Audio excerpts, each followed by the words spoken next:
Tsumma shalla raka'ataini, dua dia salat 2 rakaat. Apa yang awak dapatkan kanat lahu hajatin wal umratin tambah. Pastilah dapat pahala semisal pahala orang menunaikan ibadah haji dan umrah sempurna. Duduk dalam majelis ilmu ini luar biasa. Majtama'a qaumun fi baitin min buyutillah, tidaklah berkumpul suatu kaum di salah satu rumah Allah, yatluna kitab Allah, dibacakan ayat Allah. Wa yatanarasunahu bainahum, mereka berusaha menjelaskan isinya, ila nazalat alaihi sakinah, turun ketenangan di hati kita. Hidupkan hadun awak cari, utamu sona, kudu tona. Senang berlabuh di jasmani, tenang berlabuh di rohani. Kurang salah satu, kurang bahagia. Banyak orang jasmaninya senang, hatinya tak tenang.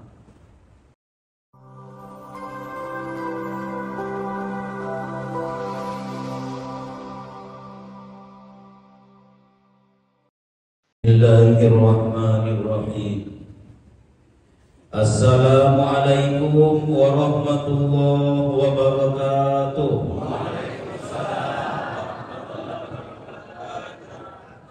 Alhamdulillahirabbil alamin. Allahumma shalli ala Muhammadin. Subhanaka la ilma lana illa ma 'allamtana innaka antal alimul hakim. La haula wala quwwata illa billahil aliyyil azim. Bapak dan Ibu, alim ulama, cerdik pandai, tokoh agama, tokoh masyarakat dan tokoh adat. Yang jelas kecil si rama-rama, besar si jalak-jalak, kecil tak disebutkan nama, besar tak dipanggilkan gelar.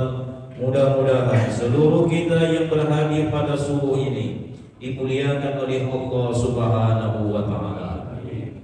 Itulah yang dijadikan Rasul dalam berbagai hadis beliau, man sholla subha fi jama'atin faka'annama sholla laila kullahu.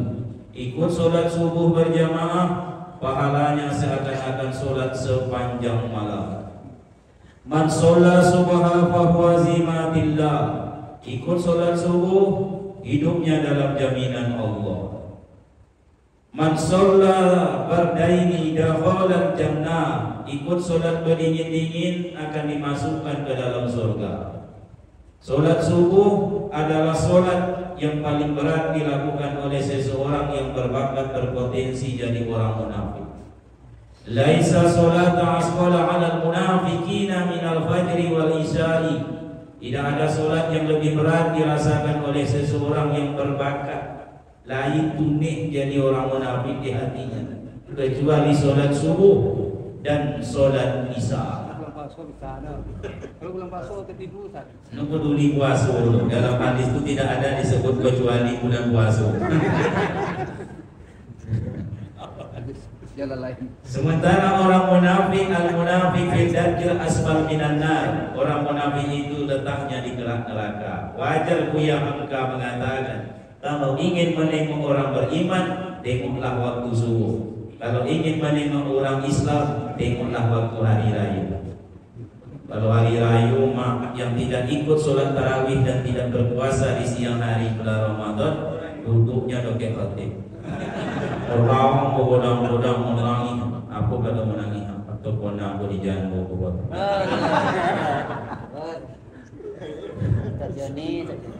Man sholla subha, ikut sholat subuh, summa qa'ada, duduk dia sejenak. Bagaimana duduk tergantung kondisi dan keberuntungan. Kondisi tengok penyakit dan usia. Kalau lah tua awak menyana, jadi ratu-ratu nak menyana tua-tua. Jangan tersinggung Ustaz. Kalau tidak tua berarti penyakitan. Dua itu saja cukup. Jangan tersinggung Bapak ya. Memang sengaja majelis dibuat supaya menyinggung apa?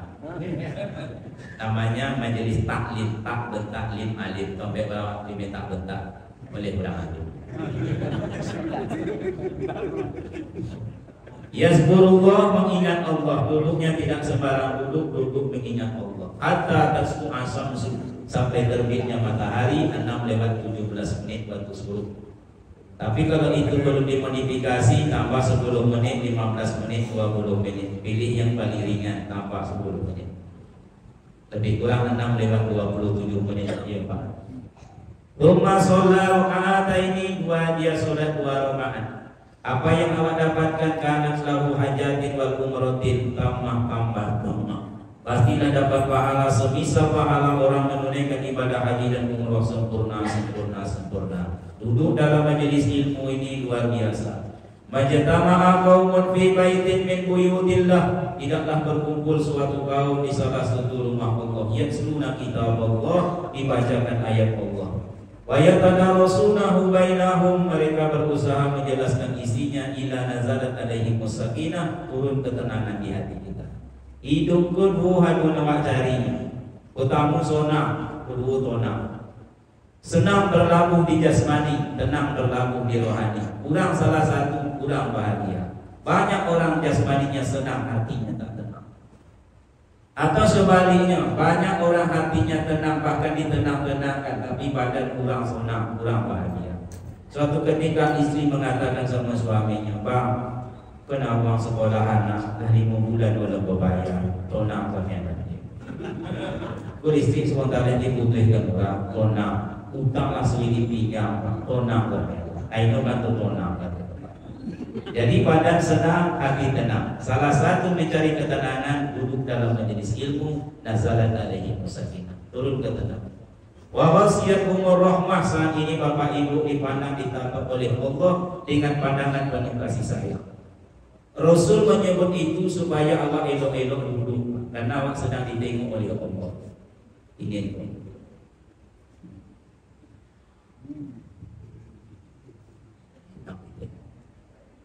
sekali-kali anggukan kepala. Soal paham atau tidak nanti. Iya. Karena mau anggukan kepala tak kala orang sedang berbicara sunnah dalam akhlak. Paham atau itu beko lah. Setiap awak bicara, kawan di depan mengangguk-angguk, awak makin bersemangat. Jangan dipelolangkan mantu ke kawan yang berbicara. Hilang bahan cakapnya, Pak. Angguk azabnya. Angguk ada 4 macam. 1, angguk paham. Yang kedua, angguk berbahasa basi. Nampak kanan mengangguk, kiri mengangguk, nampak mengangguk, mengangguk. Kurang nelaga itu, jangan kan isi ceramah, dudul menyentuh. Aku isi ceramah tadi bu, mau itu agama aku dalam. Itu itu agama. Lain pula angguk mengantuk. Jadi yudelah daripada minum. Yang pompe angguk bikin rencana dari tadi untuk mengangguk-angguk, belum tentu paham. Makanya jangan terlalu kecoh dengan penampilan. Kalau ditanya ngapu ibu mengangguk, teringin eko sudah cara ekor singa di Korea terus kota. Begitu 2 jam kantang seperti mengangguk ini Bapak. Nah kaum muslimin yang berbahagia, yazkurullah, mengingat Allah hatta terasa sampai terbitnya matahari waktu surut 6:07. Tuma sholat rakaat ini ditambahnya 10 menit lebih kurang, kemudian dia sholat 2 rakaat, kan begitu. Habis pahala. Kaum muslimin banyak pahalanya. Bapak Ibu rahimakumullah yang berbahagia, masuk kajian tentang bulan Ramadan. Bulan Ramadan adalah bulan yang penuh kesempatan. Seorang mukmin yang bijaksana adalah yang pandai menggunakan kesempatan tak kala itu dihamparkan, diberikan kepadanya. Sebab bagaimanapun juga 5 kali sehari semalam Allah bangunkan dan Allah ingatkan awak tentang kesempatan yang berlalu. Belum matahari terbit di sebelah timur, Allah ingatkan dengan kalimat wal fajri. Tadi wal fajri. Matahari sebentar lagi muncul di ufuk timur, wadduha. Togak matahari lurus wan nahar, condong ke arah barat wal asri, tenggelam di ufuk barat wal laini. 5 kali sehari semalam. Orang yang paling menyesal besok di kampung akhirat awak kotelai, yang tidak pandai-pandai menggunakan kesempatan tak kala itu diberikan kepadanya. Cuma kesempatan ini baru awak sesali tak kala ia sudah diambil dari sisi kita. Kata orang tunjang berombo, gigilah habis tunjang berombo. bahwa tulang belulang daging itu baru terasa robohnya kalau gigi lah mulai. Kau tengok sampai tanya, makan apa? Nyokot tolong, nyokot Kau bisa. Masa muda itu yang paling menghargainya adalah orang yang sudah tua. Tanyalah kalau ini menjadi, kami potong waktu dulu. Itulah cerita. Tidak ada orang muda, waktu kami kubu potong.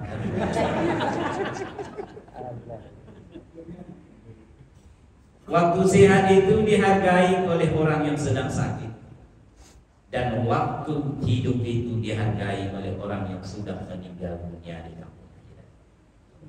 Belum lagi kita, saya, bapak dan ibu nampak konsekuensi kehidupan kampung dunia dulu. Awak yang waktu rojokan ini ku dulu satunya pak. Kalau ini ku neraku ku suruhu, apapun itu, duduk, berdiri, makan, bekerja, tidur, berusaha, konsekuensinya dulu. Kalau ini ku rojo itu mau ku suruhu ke neraku, tidur ku kalau ini mau ku suruhu ke neraku, makan ku kalau ini mau ku suruhu ke neraku. Dulu itu samanya bapak ibu, tak lebih daripada ini. Maka besok pun awak berkumpul di dulu itu samyang ini.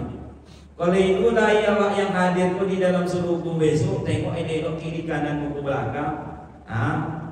Anu payah menengoknya nopo, tengok dalam neraka. Suruh. Mana ibu kota yang rajin wirid ke SSB? Kok tidak ada dia di dalam surga? Tengok ke neraka. Tengok. Oh malahan nyetir. Kenapa ibu itu dimasukkan dalam neraka? Padahal itu rajin wirid. Inyo potang wirid, ustaz ceramah inyo cerita. Akunya dimasukkan ke dalam neraka. Itu apa itu? Nenek mau cerita lu montok saya. Inyo montok tapi inyo tidur. Orang malaikat nimpa dalam neraka.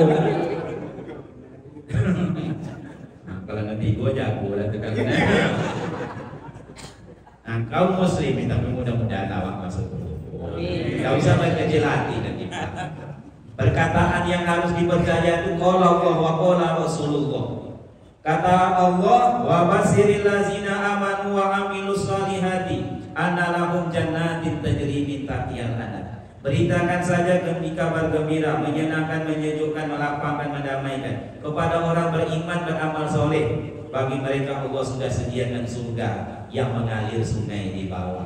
Sahara gitu deh. Elok-elok nazamnya iman, bagus-baguskan amal soleh, insya Allah dimasukkan ke dalam surga.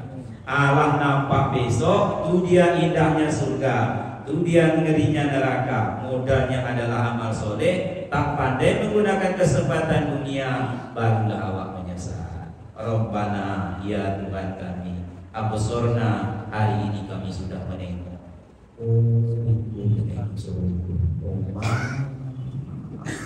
Malai menroat, indahnya surga belum pernah nampak oleh mata. Wala uzmun sami'an, merdunya irama dalam surga belum pernah terdengar oleh telinga. Wala khatara fi qalbil basar, unik bangunannya tak terbayang oleh hati. Serba indah, megah dan wah, itulah yang surga. Dunia neraka, oh tua. 40 tahun perjalanan terdengar gemuruh.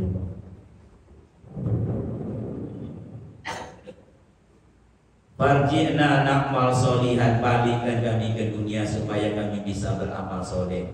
Bisa.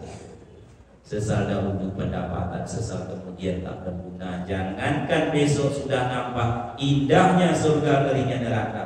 Di dalam kubur saja Bapak Ibu, dia disebut alam barzakh, alam penantian. Nak disebut sudah ke akhirat masih nampak bangunan taubat. Nak disebutnya di dunia mulai udahnya deh. Maka disebut dia alam barzakh, alam penantian. Kata ulama, seandainya diberi kesempatan dan kemampuanlah orang yang hidup mendengarkan penyesalan orang yang sudah mati di dalam kubur, maka dia tidak akan pernah ziarah kubur. Melinteh minumkan tolong. Dari pulau kuburan ada ulama beku, tolong pak lewat di jalan itu. Dan sanggup pulang itu sekarang sudah menjerit-jerit, cuma awak tak dengar. Apalagi kalau kenalnya dengan awak. Tomat. Ustaz Samsudin lewat itu tolong. Allah. Angkat lari dia banyak. Tak kan sanggup. Tapi hari ini awak tak dengar. Itulah permasalahannya. Jadi orang yang bijaksana, yang pandai menggunakan kesempatan bulan Ramadan dituangkan Rasul dalam sebuah hadis sahih riwayat Al-Bukhari dan Muslim. Kata Rasul, "Iza jaa Ramadhan futihat abwabul jannah." Bila datang bulan Ramadan dibuka pintu-pintu surga.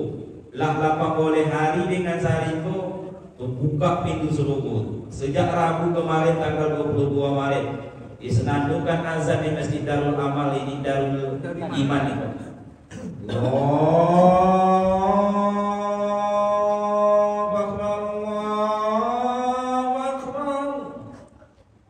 Azan Madinah. Kau ini yo belum.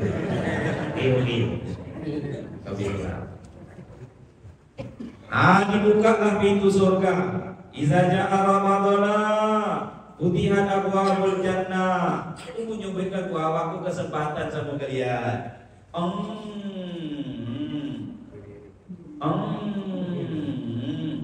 Bunyi apa tuh Ustaz? Bunyi pintu surga. Kadang itu bunyinya lebih murah. Dari mana Ustaz dapat bunyi pintu rumah orang kaya? Pada rumah awak surga, mecana dibuka pintu-pintu surga. Seluruh pintu surga itu terbuka. Kapan? Tinggal 12 atau seboleh hari ini Pak. Sesudah itu pintu surga akan ditutup selama seboleh bulan.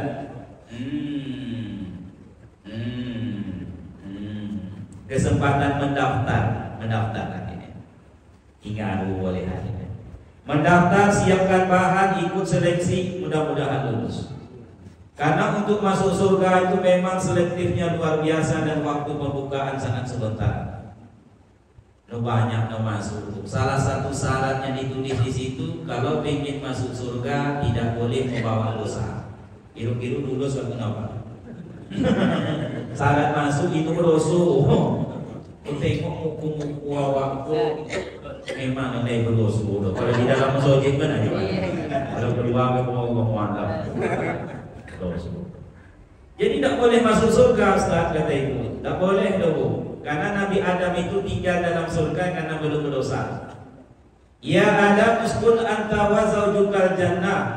Dan tinggallah engkau bersama istrimu di dalam surga. Perintah itu turun waktu Adam belum berdosa. Tetapi sewaktu Adam dah berdosa, makan buah huldinya cuma buah. Kulnah bitu minha jami'a. Adam keluar kau bersama istrimu itu dari dalam surga. Kalau aku soboi apa tinggal di situ waktu apa itu berdosa. Bambuet dosa keluar kata Allah. Itu Adam alaihi salam. Sebuah dosunya makan buah huldi. Awak tanyalah buah sampai awak makan. Itu bukan buah sampai baru tu. Kalau lain kan. Kan diundang. Jadi seleksinya sangat tinggi. Tapi hadis ini menunjukkan kesempatan. Dibuka kesempatan menjadi ahli. Wa kulikat abwabun niran. Ditutup pintu neraka. Kalau pintu surga elok bunyi. Kalau pintu neraka, tembok-tembok besar, kupalu-kupalu setan. Bunyinya sama, jangan kaget yang seperti itu.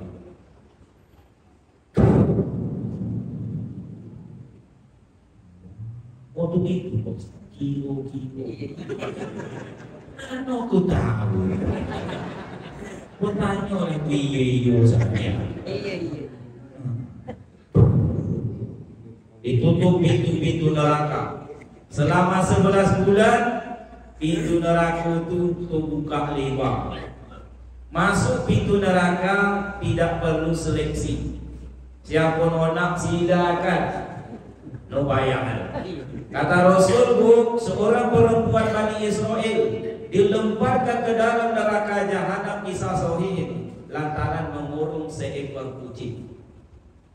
Jadi kalau ibu nak masuk neraka no payah, kurang laki, insya Allah masuk neraka betul. Kalau itu kucing laki dikurang. Payah kalau itu. Yang payah itu masuk ke dalam surga. Tapi penafsiran hadis mengatakan ditutupnya pintu neraka itu kesempatan menghentikan perbuatan-perbuatan buruk. Yang nomor 3, tapi belum sampai kita ke pembahasannya. Yang nomor 3 adalah wasufidat sayatin, dibelenggu setan-setan. Itu hebatnya kalau hadis Rasulullah di bawah firman Allah, hadis Rasulullah. Apa hubungan dibukanya pintu surga, ditutupnya pintu neraka, dan dirantai dibelenggunya setan-setan? Karena selama ini yang menutup jalan menuju surga itu setan tuh Pak.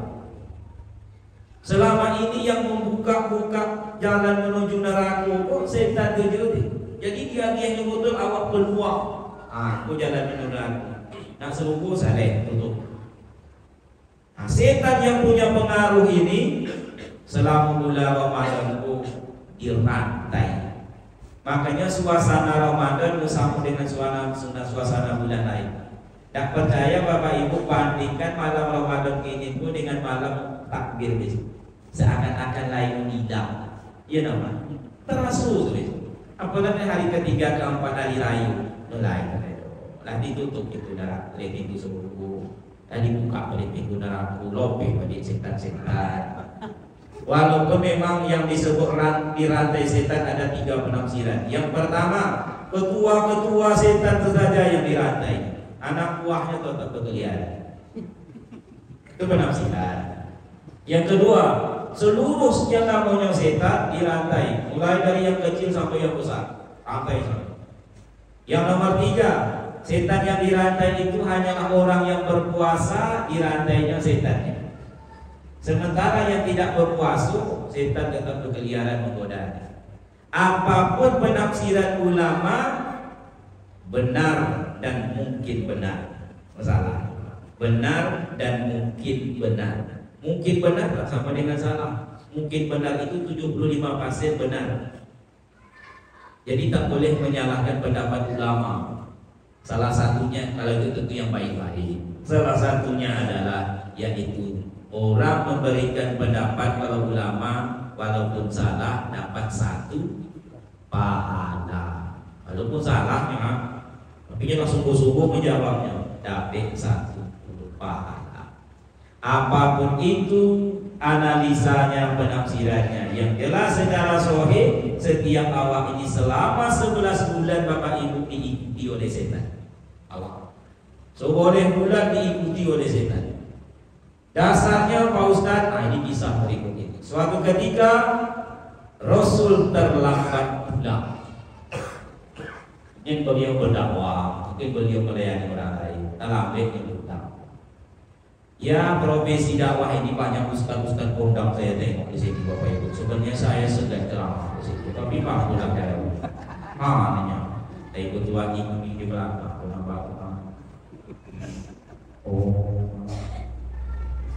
Kami ustaz-ustaz ibu-ibu Arab, ibu maklum kalau suami ustaz. Kami ini laki-laki jarang super, jarang di rumah suka pergi. Iya nih nyoba. Jadi Rasul terlambat pulang. Oleh Aisyah disambutlah Rasul dengan muka sedikit cemberut, agak pelipek wajib muka Aisyah.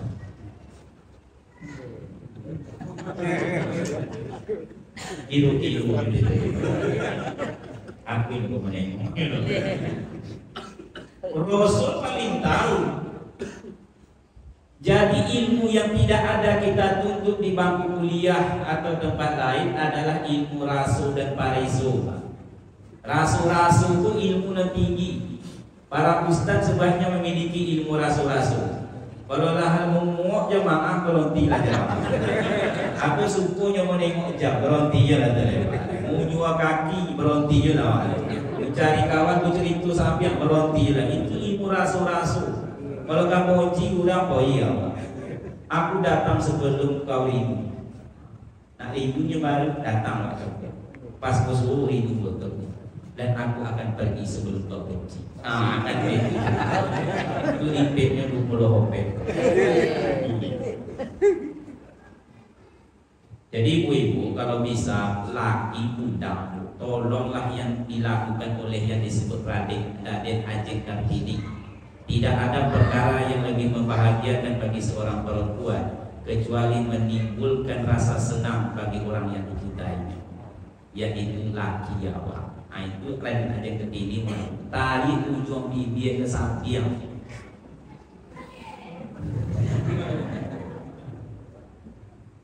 Jangan ke laki ulang ibu senyum.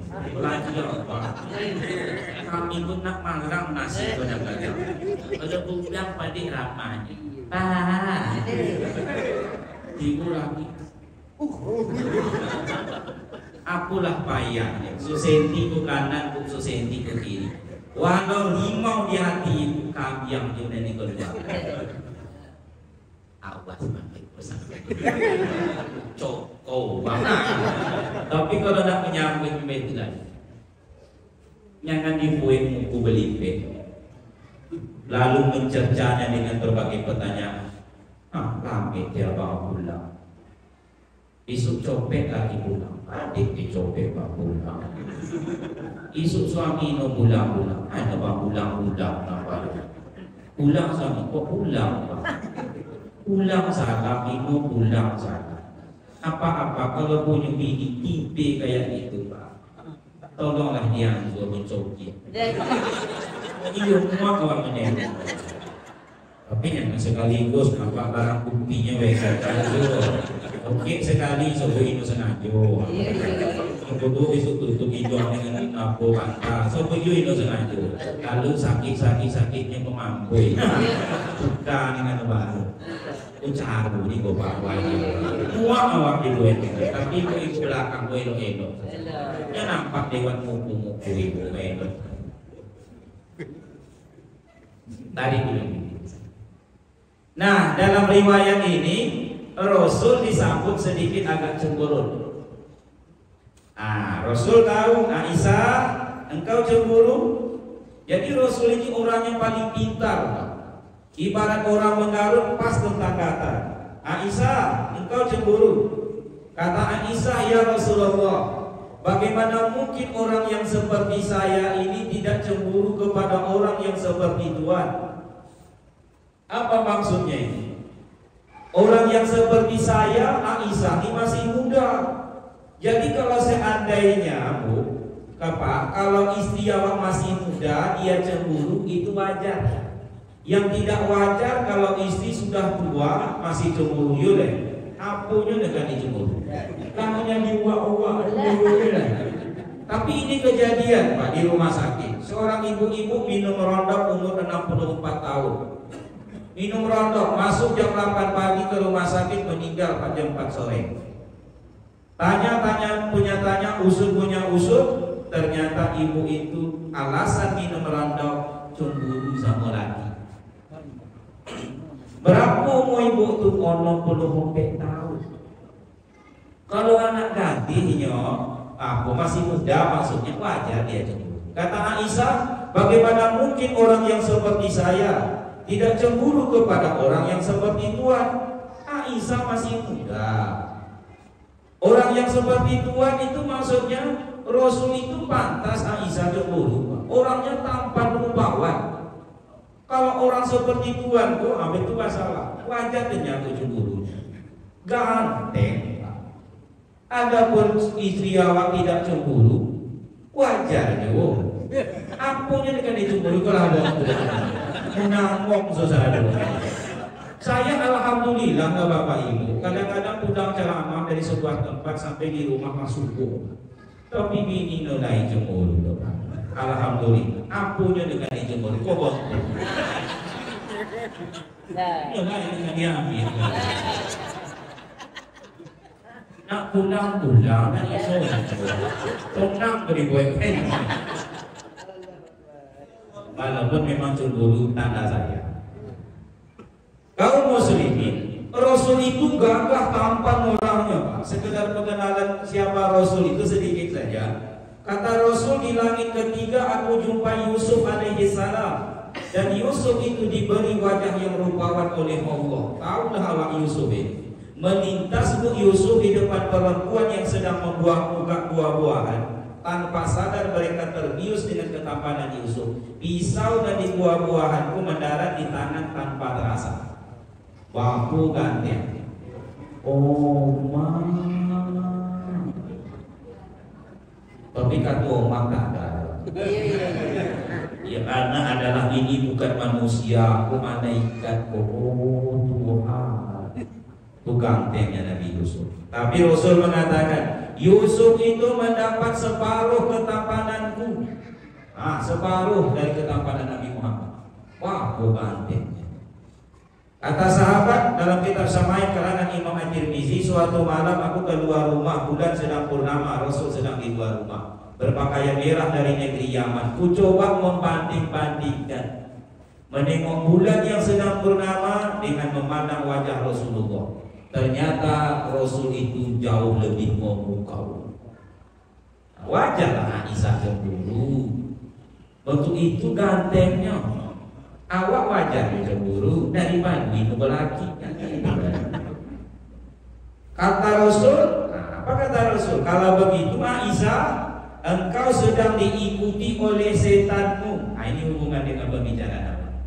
Tukau Aisyah, ya Rasulullah, apakah saya sedang diikuti oleh setan? Ya Aisyah, engkau sedang diikuti oleh setanmu. Kata Aisyah, orang lain ya Rasul, orang lain juga. Tuhan, saya pun juga. Cuman setan yang mengikutiku ini, kata Rasul, sudah ditaklukkan, sudah Islam, sudah beriman. Tapi yang jelas setiap awak diikuti oleh setan.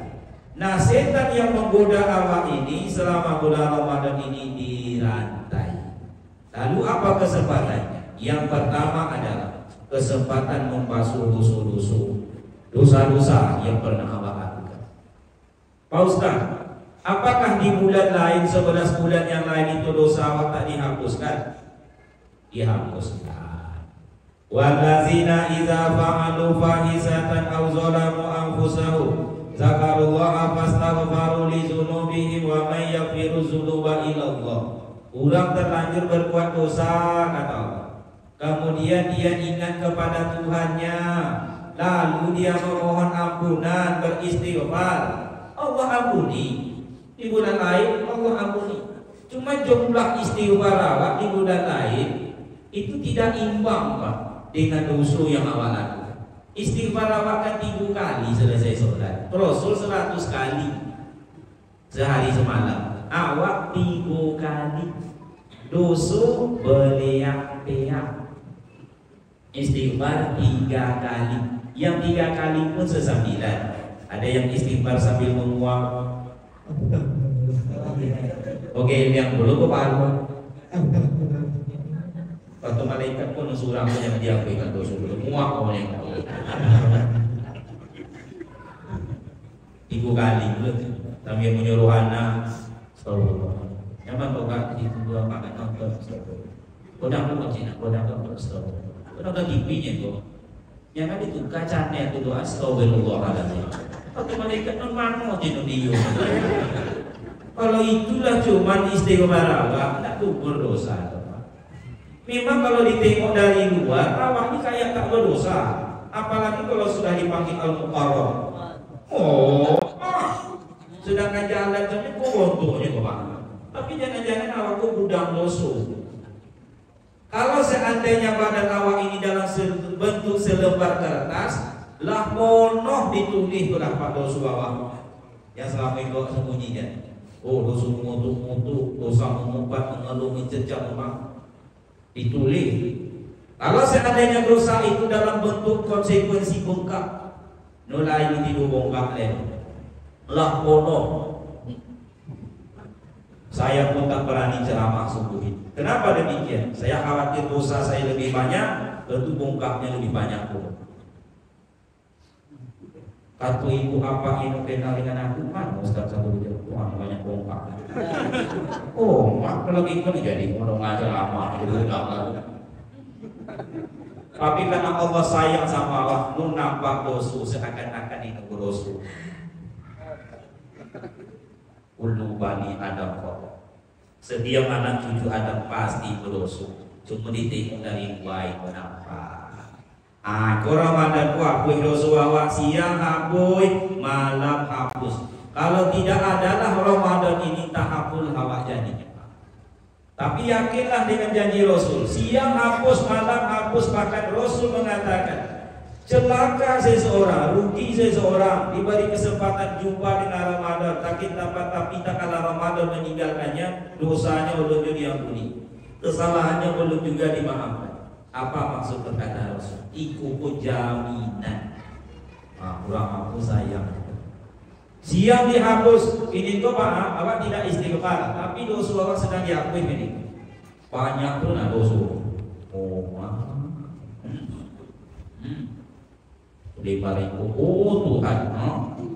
akidku sudah diakui boleh ini. Syarat harus dipenuhi. Hadis sahih. Man shoma Ramadhana imanan wa ihtisaban ghufira lahu ma taqaddama min dzambi. Siapa puasa siang hari bulan Ramadan, syaratnya imanan wa ihtisaban. Allah hapuskan dosa yang sudah berlalu. Harus disebut syaratnya itu, dilalui syaratnya iman wa ihtisaban, iman dan pengetahuan, iman dan ilmu. Karena kehidupan seorang mukmin baru diangkat derajatnya kalau dari iman dan ilmu. Iman benar, ilmu pintar. Kalau sudah benar dan pintar, elok. Yarfa'illahu allazina amanu minkum wallazina utul ilma. Maka baru diangkat derajat. Iman dan ilmu. Ibadah yang dilakukan begitu juga. Kalau cuma sekedar menghindarkan diri dari yang membatalkan puasa, nanti boleh tuh Bapak Ibu membatalkan puasa tiga saja. Satu, makan minum kalau sengaja. Kalau tidak sengaja Pak Ustaz, batal tuh. Walaupun 5 kali kau tambuh minum 2 galon merokok khusus, batal. Iyo, asal jangan inus apa sapa inus ngaju loh, batal. Kata Rasul lanjutkan puasa, bukan lanjutkan makan, lanjutkan puasa. Tapi kalau sudah lagi, awak sedang makan, begitu nak bertamu, puasa, wak lanjutkan, itu batal. Yang kedua, muntah dengan sengaja. Bapak Ibu nanti berangkat ke Pekanbaru, sampai di Tangkut, masuk angin, muntah, lanjutkan puasa. Tapi kalau dimuntah-muntahkan, batal. Ibu-ibu, mentang-mentang ibu-ibu muda, mentang-mentang suami sayang sama istri, ayam bebek, itu lagi bebek apinya. Kalau ibu nggak usah ikut ayam bebek itu berasal dari ayam dengan itik. Masak bebek lagi itik kan lomah ayam bebek. Karena tahu dia ayam bebek itu pulang ke Rojo, pergi dia ke sumur ke toilet, kurang-kurang muntah aja.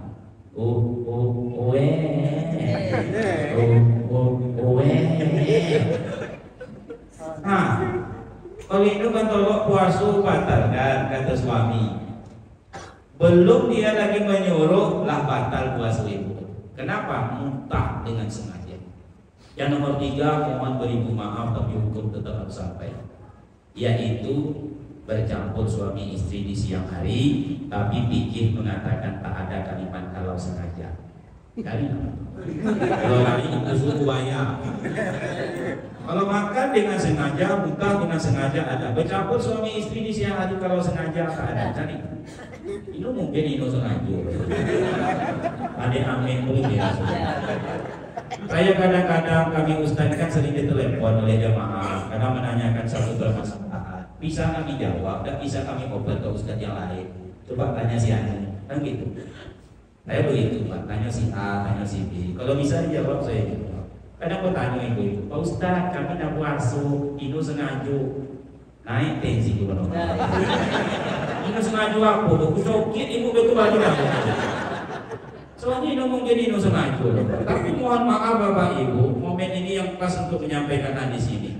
yaitu datang seorang laki-laki kepada Rasul. Tanda itu terjadi juga di zaman Rasul dan akan terjadi sesudah Rasul diutus. Cuman waktu dan tempatnya saja berbeda. Hakikat tetap sama. Hidup itu jangan lupa.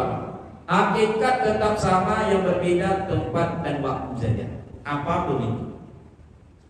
Datang seorang laki-laki, "Ya Rasulullah, celaka saya ya Rasul." Kata Rasul, "Apa yang menyebabkan engkau celaka?" "Ya Rasul, saya tercampur suami istri."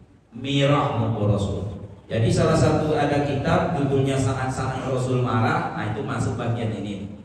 Jadi kalau Rasul marah itu mukanya merah, tetapi tidak wujud kemarahan lewat mulut dan tangan. Awak muka no merah tu pak, cuma lu mari tumpah. Apa masalahnya? Boleh bocah pilih yang melayak berlaku sampai ke rumah tetangga deh. Mukanya tonang. Dan mulut awak ini tidak ada ampun lagi kalau sudah marah. Daftar hewan di kebun binatang keluar satunya. Kucing, kambing, cacing, kambing keluar satunya. Kalau Rasul tidak cuma sekedar marah. Marahnya merah muka Rasul. Karena Rasul marah kalau hukum aturan agama dilanggar orang, Rasul marah. Kalau urusan pribadi, Rasul tidak pernah marah. Beda dengan awak. Awak kadang-kadang Al-Quran dibakar orang, merah marah. Ya lah, mau isu mudah-mudahan ada betul. Jilbab dibakar, mau diangkat. Inu bilang agama dihina orang itu pula pak. Awak marah sering kalau urusan pribadi. Rasul kalau urusan pribadi tak ada marah. Lewat Rasul bersama Aisyah suatu sore berjalan, lewat dekat orang Yahudi kumpul. Kata mereka menegur Rasulullah di depan istrinya itu, "Assalamualaikum ya Muhammad." Bahas hukum paling kasar. Mohon maaf, matilah bang. Habis itulah begitu. Aisyah menolak suaminya dia ulang, palingnya pas gila. Ini perempuan jangan dilawan kalau soal cakap bicara. Ini kata lawan ya bang. Gula itu rasanya kurang garam bang. Aku nanti pagi tadi jangan boleh memandikan anak, mengantarkannya ke sekolah, memayang kredit Mona, PPLK. Oh 9 bang. Alasan tadi ayat gula kurang garam. Semua itu saja. Apa kata Aisyah? "Wa alaika samu laknatullah wa azabih."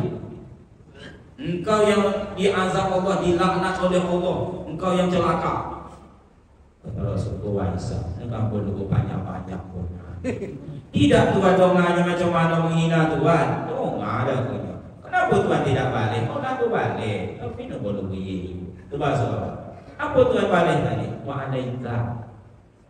Iyo, sama tadi. Jadi kalau awak dihina orang pun lupanya apa kami yang kucing, cacing, kubing apa itu? Kalau saya balik langsung tepat. Berapa datang, berapa pulangnya boleh. Tapi Rasul tetap juga tidak marah kalau urusan pribadi. Pernah beliau diludah, menetes ludah itu, namanya ludah Yahudi lah pada pas itu. Tapi Rasul tetap senyum. Aku itu belum sanggup balik. Entah kalau lain Ustaz Ujabat itu yang sanggup. Kalau sanggup tunggu. Mak ludahi. Kalau senyumnya, tapi enggak menengok lah. Kalau saya secara pribadi tidak sanggup. Apa jauh? Kalau seandainya saya diludahi ibu umpamanya, mohon maaflah terpaksa saya balas dengan ludah doa. Pakai darah, logo bungonya. Jadi Rasul agak merah. Kata Rasul memberikan sebuah keputusan, bebaskan budak. Jadi Rasul itu menyelesaikan satu masalah kecil, dituduhnya masalah besar. Ini bebaskan budak, itu bebaskan budak. Akhirnya perbudakan tak ada. Itu hebatnya Rasul itu. Buan suan suan. Bebaskan budak kata Rasul. Kata kawanku, dia Rasul sanggup kawan. Membebaskan budak sama dengan mobil Pajero pak. Dulunya mahal. Inilah budak orang awak beli, mahal itu. Kalau tak sanggup, puasa 2 bulan berturut-turut. Oh, Rasul kan tahu, karena masuk bulan bulan ragam untuk tak boleh kalau 2 bulan kerintiang tak boleh ya Rasul. Tapi tidak sepanjang itu urayan itu dia. Kalau begitu kalau tak sanggup kata Rasul, turun terus hukuman ini. Kau kasih fakir miskin itu makan 60 orang. Tak sanggup ya Rasulullah. Kalau begitu, diambil Rasul keranjang isinya kurma nih. Cari orang paling miskin di kampungmu, kasih dia ini. Korban waktu dan tenaga. Orang itu bukannya boy, malah tambah dokeknya ke Rasul. Dalam bahasa awaknya, apa ya deh? Rasul, boleh menyampaikannya tuh. Apa namanya? Aku paling panjang di kampung tuh awaknya. Dia paling panjang di kampung. Ikulah ulang nanti ku tahu diri. Ulahlah miskin gak tahu. Jadi mau kalah apa? Kalau orang miskin itu sana kata-kata tahu. Kena begini dulu. Kadang-kadang sudah itu selesai makan. Begini dulu dengan alasan sunnah. Kali begini tuh Pak. Kita hanya itu baca Quran itu pas itu nolongan sunnah. Nanti cokit udah lagi. Dan itu bukan kalangan umum saja, kalangan ustaz banyak yang mengartikan itu sunnah. Kenapa ustaz begini boleh? Mau sunnah. Oh itu. Nyawa harus ikut sunnah ustaz. Ustaz tahu siapa bini Rasulullah nomor 2? Siapa Pak? Yang kupu-kupu hitam, yang pandai memasak. Itu istri Rasul yang nomor 2. Orangnya tua. Mohon maaf tidak ada untuk mencerca, sekedar menyampaikan sejarah. Orangnya tua, kulitnya hitam, gobok, tidak menarik. Bahkan untuk dia diserahkannya besoknya ini kepada Aisyah. Cuma pandai memasak, melayani Rasul. Itu jumlahnya Pak. Itu istri Rasul yang kedua. Kenapa Ustaz itu menjadi nomor 2? Nomor putih ya? Kalau nenek ikut sunnah, carilah minta itu boleh. Cunga ayo. Ini coba mau naik namanya itu. Kalau memang betul ikut sunnah, cari ngetu-tu dulu. Hujan-hujan turun, hitam boleh, itu kan tuh pakai nambahnya lego ambil semua. Ini rupanya tuh nanti di semantek. Alasan sunnah, kalau umum aja lah. Tapi di sini pun lain. Banyak ada budaya namanya. Kaum muslimin yang berbahagia. Sampai mana tadi? Ayo, kata Rasul, akhirnya Rasul tersenyum. Kalau begitu kata Rasul. Jadi kalau diartikan senyum Rasul, itulah ulayan awak tadi. Itulah ulayan tahu diuntung. Apa dia apa? Dalam masjid ini cukup di Pulau Jawa. Aku kata Rasul, bawa kurma aku pulang. Agih anak binimu makan. Aku pulang orang itu. Itulah hebatnya tatanan agama waktu Pak. Mulu-mulu nomor 2, nomor 3 itu sanggup ikut, tetap ada solusi atau jalan keluarnya. Tapi sesudah itu umat Islam tak berani lagi melakukannya Pak. Walaupun memang ada solusi, tapi tidak berani itu karena harus hukum itu berjenjang naik bertambah turun. Mulai dari Aceh dulu, kan itu sanggup. Baru ikut. Apa itu? Bagi perempuan yang membatalkan puasannya, itu pakai bunyi kan itu. Karena pakai bunyi oleh doang. Bagi perempuan tambah 2, AIDS dan nifas. Jadi 5 bagi perempuan, 3 bagi laki-laki. Halangannya dan nifas. Makanya kata halangan tak boleh sembarang ucapkan. Kalau ada RT tokoh masyarakat yang tidak ikut bermusyawarah, jangan sebutnya sedang halangan. Kenapa RT itu tidak datang? Ini halangan. Boleh berhalangan. Jadi ya, kalau halangan tentulah melambai PWT. Kaum muslimin, tapi yang menghapuskan yang menghapuskan dosa itu yang mana di siang harinya? Siyam. Ya ayyuhallazina amanu kutiba alaikumusiyam. Ulama memberikan pendapat. Kata siam tak sama dengan jangan makan, jangan minum. Jauh beda. Siam diulang 9 kali dalam Al-Quran. Maka 9 organ tubuh ini harus ditahan. Betul kata pembawa acara Bapak Haji Doni tadi, bahwa sesungguhnya yang berat itu adalah menahan. Bukan menahan dari yang dalam nak masuk, dari luar yang nak masuk. Nampak musuh tu Pak, makan itu nampak, minum itu nampak. Yang payahnya di dalam pun nak keluar. Itu dan payah karena tidak nampak. Makanya ada namanya dalam Islam puasa mata.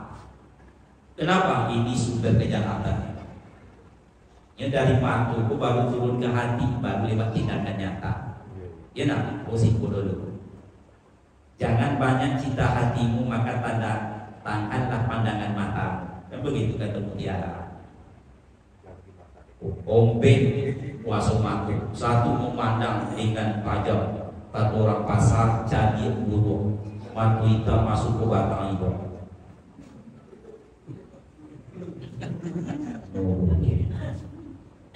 Ciptakan amal walau sekedar menarik ujung bibir kesaktian berengkah manis. Tanya sama Ustaz Bayu Pucara. Kami kalau ada jemaah yang menengok kami bentuk itu, Pak. Oh, hilang pakai ceramah dulu. Iyo loh Pak.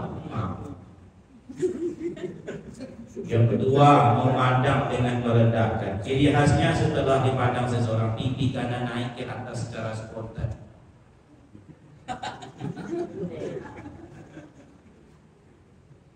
Oh, jangan sampai naik. Yang ketiga, memandang dengan mengejek. Ciri khasnya setelah dipandang seseorang, pipi kanan aku lari ke samping, aku beloknya ke bawah. Gombek memandang dengan syahwat.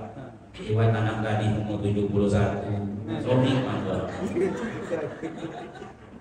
Lewat anak gadis umur 7 boleh neong, udah. Itu puasa mantu. Turun ke bawah puasa itu. Ampun dulu dosa itu. Semua udah disebut lagi itu. Ampun dosa mantu, ampun dosa itu. Asal tadi siapkan. Baru total mereka hapus ampunannya. Idetil-detil oleh. Puasa hidung dulu. Satu, mencium bau makanan berlebihan. Bapak ibu puasa tidak makan tidak minum, tapi ibu maunya harus puasa yuk. Kalau sekedarnya boleh, tapi kalau uji dua boleh kan? Hati-hati baik ke pasar Ramadan deh, orang itu menyuap macam mangga bau. Kalau nak menentukan masak tidaknya mangga itu ada dua kemungkinan. Pertama lunak pegang. Lalu muik wajib. Nyala zomboli itu. Korun no. Kalau tidak harum, ikut masak lisui no. Masak ukorok. Numani betul. Kunyang memang kunyang tapi numani. Arti. Oro boleh. Lunak oro. Cuma muidunya go jangan lama amin. Jangan seperti upet-upet mencium ayam goreng. Jadi ceritanya upet-upet itu kan puasa. Kemudian dia pergi ke dapur, naiknya kata bangku mandi ke meja, dibuka dia lah kumpul saji. Nampak di ayam goreng yang dimasak oleh Kak Ros dan opanya dia. Ayam goreng, kata upet. Upet, jaminnya ayam. Memang itu dimakannya tuh. Cuma di hidungnya, diciumnya. Sepenuh hati segenap jiwa raga. Ayam goreng. Oh, baknya mau ayam goreng. Apa yang nonton Filipin? Nonton apa? Daripada berita stres awal. Mau Filipin boleh. Aku kalau tanya orang ustaznya ustaz tonton apa dulu? Balik nu Filipin sekompok. Petre, gimana aja kau ini Petre?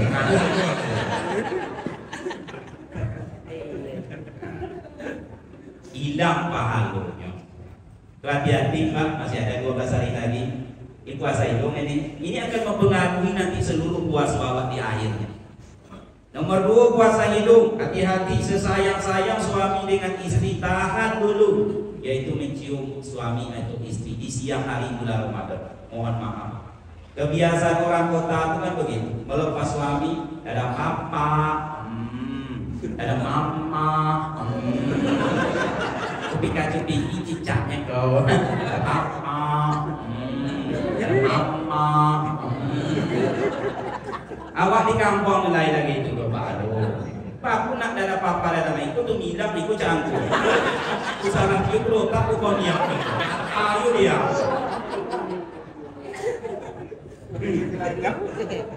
Memang tidak boleh Pak Ustaz. Boleh kalau di bulan lain atau di malam hari bulan Ramadan.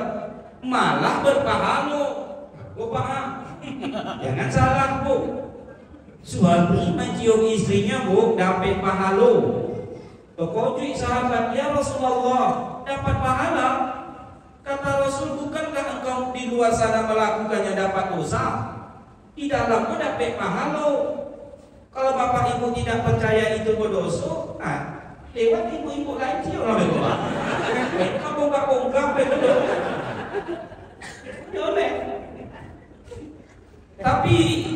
Tapi Ustaz, bukankah ada hadis mengatakan, Aisyah menjelaskan, sewaktu aku sedang berpuasa, Rasul mencium pipiku, padahal beliau sedang puasa. Beliau uswah hasanah, contoh kebaikan dan kebahagiaan. Iya, cuman baca hadis jangan separuh.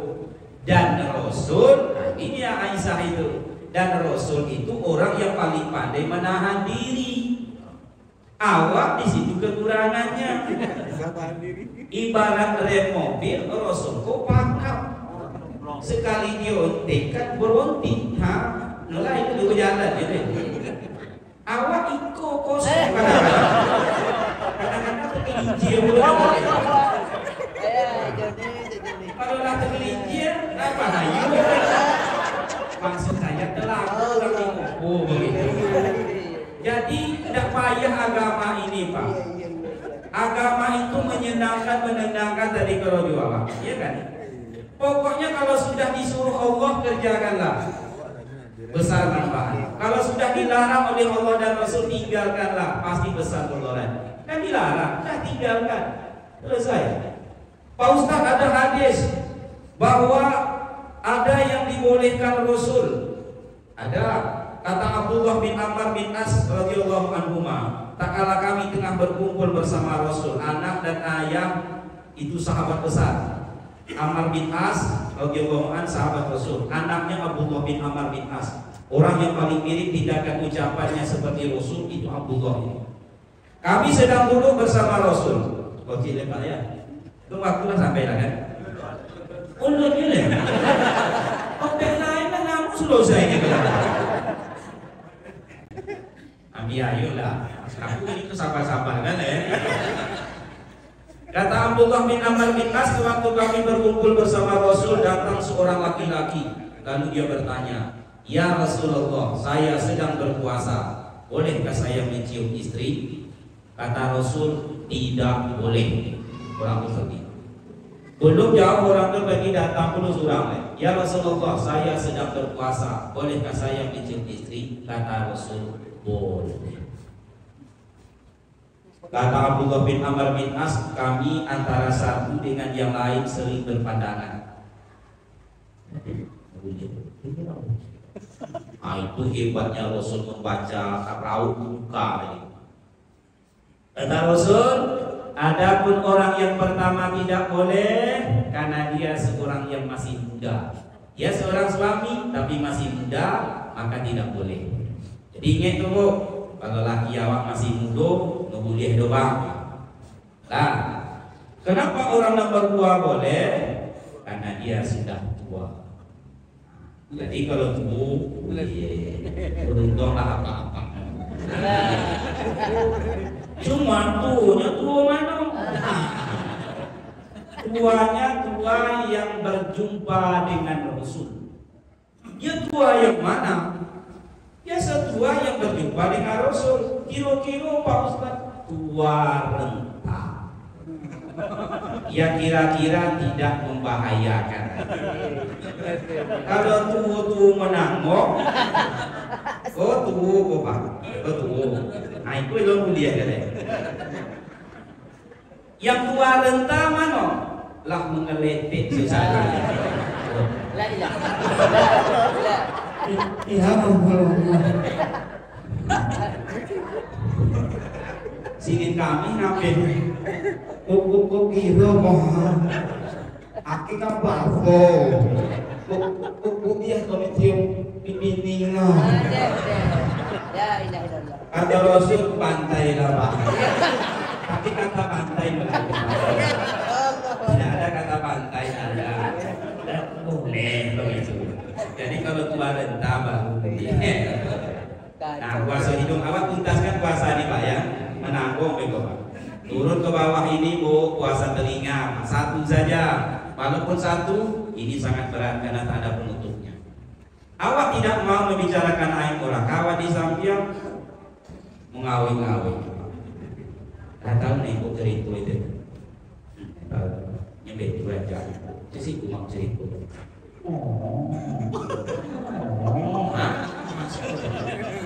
Ayah aku pak, awak nak mau gampang tak?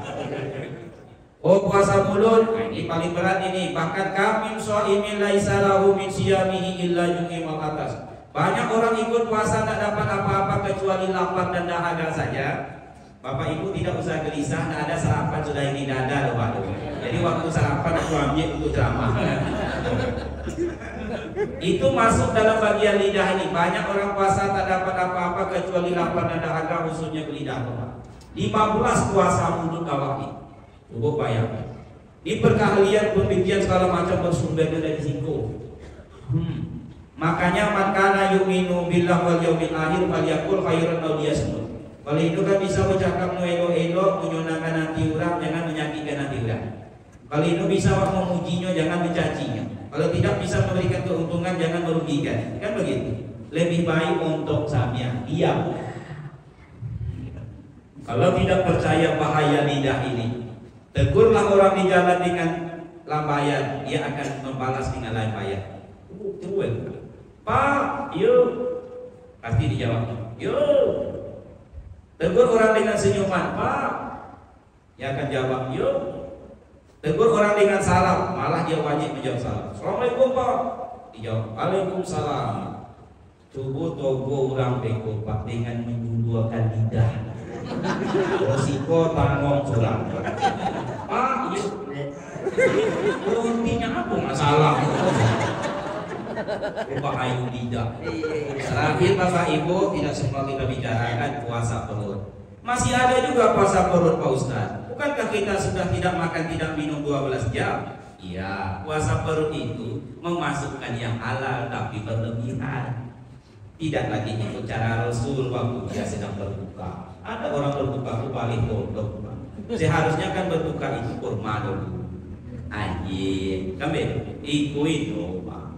Paling dono, air putih saudara, teh esoteko, kopi ginseng secangkir, lontong becel semangkuk udang, bakwan limun salah lauk itu yang segila. Pokoknya kaplingan niku jangan diusir. Wayah nyontoh jangan saling dahulu ya Pak. Begitu berbunyi waktu akan berbuka, lupunya dengan doanya Pak. Langsung dia di air putih segala. Iku sebenarnya panitianya lah lain. Iku kalau air masuk, si kuat tak. Iku masuk ke rumah tu dah iku. Data apa iku makan lontong si kuat. No sobek le tu kan. Tidak sesuai rencana. Masuk terus sekali masuk tu. Air masuk lontong pecel. Oh, Pak untuk tsunami dulu. Oh. Aku cari kau ini bisa boleh menemani. Akhirnya apa aku itu penyaman. Tadi ibu itu lincah ke pasar, bisa memasak, pandai menghidang. Tapi setelahnya buku, ini bisanya boborak itu Pak. Untuk acik kau nyaman. Dia agak lain pada makanan semuanya. Lain ini, kulah bulet saudara. ambilkan omak bantah. Buku diam dulu. Buku diam itu kayak bukaannya. Terdengar suara azan maghrib. Allahu Akbar menggeletik itu. Kalau aku pak untuk itu masuk itu dia enggak dia semuanya. Lewat pulau ibu kain. Akhirnya bersaut-sautan di belakang tirai.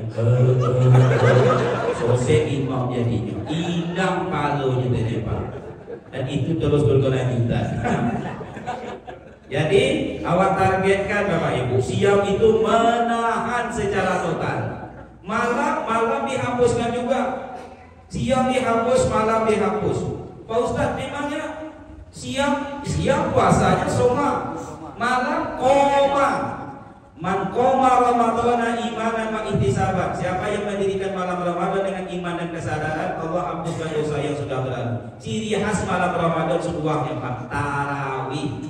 Witir boleh di bulan lain, baca Quran, infak, sedekah, berdoa boleh di bulan lain. Tarawih hanya di malam Ramadan. Kalau begitu, hadis ini mengkhususkannya untuk tarawih. Tapi kalau disebut tarawih, orang tarawih saja. Witirnya, baca Qurannya, maka Rasul sebut koma, mendirikan malam Ramadan. Makanya tarawih harus elok-elok. Ini sangat menentukan pengampunan dosa. Imamnya harus tertib, tenang, teratur, menyenangkan. Tarawih tenang. Sebab saya pernah turun ke sebuah daerah Pak, 23 rakaat, 20 tarawih, 3 witir. Oh, bolak sedang tarawih, untuk belum aja ya. Allah Akbar, Allah Akbar. Aku pun kesulitan laju tu. Bolak sedang solat. Itu mantap pun apa kan? Berapa imam lawan saya di lawan. Pula dari imam tadi. Lain sayang itu Pak.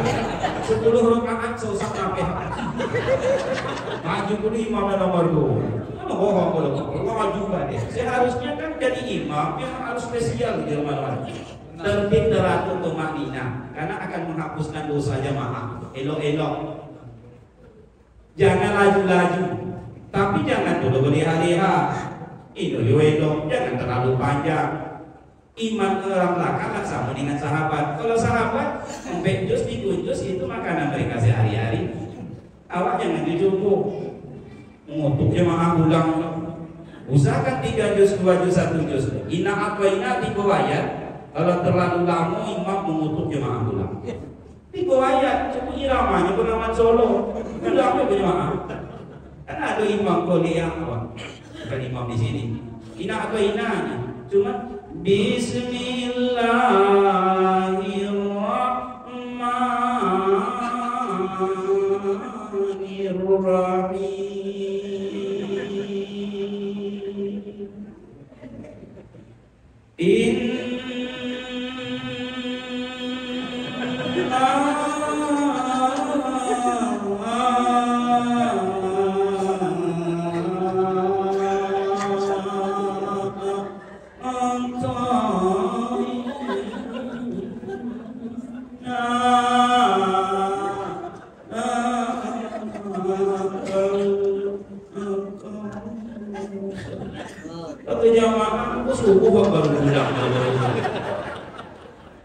Jadi elokkan puasa, elokkan tarawih, hapus dosa. Kesempatan untuk memperbanyak amal, kesempatan untuk mengangkat derajat, kesempatan untuk dikabulnya doa-doa, dan kesempatan mencapai derajat takwa. Nah, kaum muslimin yang berbahagia, mudah-mudahan kita termasuk seorang mukmin yang bijaksana, pandai menggunakan kesempatan tak kala itu dihamparkan kepada kita, sehingga tak kala suatu saat diambil kesempatan itu tidak lagi muncul kesalahan yang sia-sia. Lebih dan kurang mohon maaf, kesempurnaan hanya milik Allah Subhanahu wa taala. Kekurangan, kejanggalan berlaku pada diri manusia. Kepada Allah kita memohon ampunan, kepada manusia ini kita wajib saling memaafkan. Kita tutup dengan membaca doa kifarah majlis. Subhanaka Allahumma wa bihamdika, asyhadu an la ilaha illa anta, astaghfiruka wa atubu ilaik. Assalamualaikum warahmatullahi wabarakatuh.